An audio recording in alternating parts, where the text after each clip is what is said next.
കേന്ദ്ര വിദ്യാഭ്യാസ മന്ത്രി ധർമ്മേന്ദ്ര പ്രധാന്റെ രാജി ആവശ്യത്തിൽ വിട്ടുവീഴ്ചയ്ക്കില്ലെന്ന് രാഹുൽ ഗാന്ധി. വകുപ്പ് മാറ്റിയതുകൊണ്ട് കാര്യമില്ല. വിദ്യാർത്ഥികൾ മുന്നോട്ട് വെച്ച മുഴുവൻ ആവശ്യങ്ങളും അംഗീകരിക്കണം. പോലീസ് അതിക്രമത്തിൽ പരുക്കേറ്റ വിദ്യാർത്ഥിനിയെ രാഹുൽ ഗാന്ധി മാധ്യമങ്ങൾക്ക് മുന്നിൽ എത്തിച്ചു. ആക്രമണം നടത്തിയവർക്കെതിരെ നടപടി സ്വീകരിക്കണമെന്നും രാഹുൽ ഗാന്ധി പറഞ്ഞു. There's some talk going on in Mr.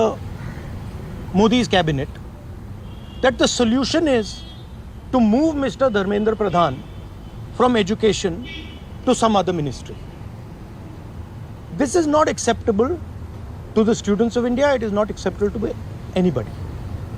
The reason is Mr. Pradhan is a symbol of corruption and of what has happened to the future of India's children. P Basant വിവരങ്ങളുമായി. ബസന്ത്, കഴിഞ്ഞ ദിവസവും പരുക്കേറ്റ ഒരു വിദ്യാർത്ഥിയുമായി രാഹുൽ ഗാന്ധി വാർത്താ സമ്മേളനം നടത്തിയിരുന്നു. ഇന്ന് മറ്റു വിദ്യാർത്ഥികൾക്കൊപ്പമാണ് രാഹുൽ ഗാന്ധി മാധ്യമങ്ങളെ കണ്ടത്. ധർമ്മേന്ദ്ര പ്രധാനെ ഒരു വകുപ്പിൽ നിന്ന്, വിദ്യാഭ്യാസ വകുപ്പിൽ നിന്ന് മറ്റൊരു വകുപ്പിലേക്ക് മാറ്റുന്നതും സ്വീകാര്യമല്ല എന്ന് കൂടി രാഹുൽ ഗാന്ധി വ്യക്തമാക്കുകയാണല്ലോ. എന്താണ് വിശദാംശങ്ങൾ?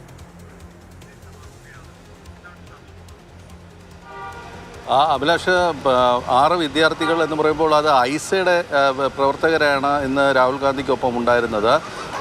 നേഹ അടക്കമുള്ളവരാണ് രാഹുൽ ഗാന്ധിക്കൊപ്പം ഉണ്ടായിരുന്നത്. അന്ന് ലാത്തി ചാർജിൽ പരിക്കേറ്റ വിദ്യാർത്ഥികളാണ് ഇവരെല്ലാവരും. ഇവർ പ്രധാനമായും രാഹുൽ ഗാന്ധി പറഞ്ഞത് ധർമ്മേന്ദ്ര പ്രധാൻ്റെ രാജിയല്ലാതെ മറ്റൊരു വിധത്തിലുള്ള ചർച്ചയ്ക്ക് ഞങ്ങൾ തയ്യാറല്ല എന്നുള്ളതാണ്. ധർമ്മേന്ദ്ര പ്രധാനെ വിദ്യാഭ്യാസ മന്ത്രാലയത്തിൽ നിന്ന് മാറ്റിക്കൊണ്ടുള്ള എന്തെങ്കിലും തരത്തിലുള്ള ഒത്തുതീർപ്പ് ഫോർമുല ഉണ്ടെങ്കിൽ അത് അംഗീകരിക്കാൻ കഴിയില്ല എന്നുള്ള നിലപാടാണ് രാഹുൽ ഗാന്ധി സ്വീകരിച്ചിട്ടുള്ളത്.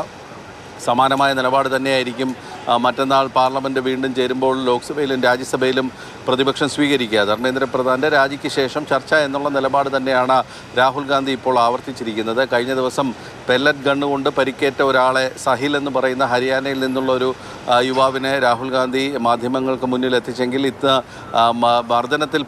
പോലീസ് മർദ്ദനത്തിൽ പരിക്കേറ്റ 6 വിദ്യാർത്ഥികളെയാണ് രാഹുൽ ഗാന്ധി എത്തിച്ചിരിക്കുന്നത്. നിലപാട് കൃത്യമായിരുന്നു.